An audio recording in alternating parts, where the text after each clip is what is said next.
สาธุเด้อบุญไหลพลาไหลที่ผู้ขาได้สร้างจะทำในวันนี้ขอให้บุญนั่นจงกลับคืนมาคำพูด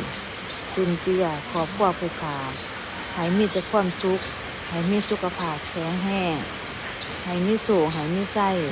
บุญไหลพลาไหลที่ผู้ขาสร้างทำในวันนี้ขอให้ไปจุนเจืออุดหนุนดูผู้ขาทุกคนด้วยสาธุขอให้ดูผู้ขาทุกคน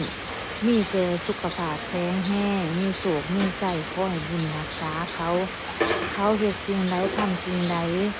เขาไปทำงานอยู่แห่งหนใดขอให้เขา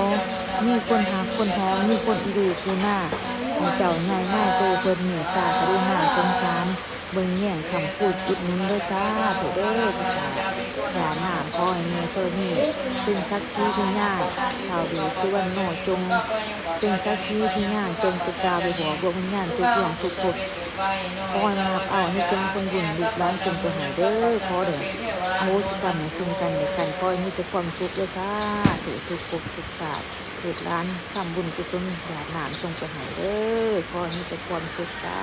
เถิด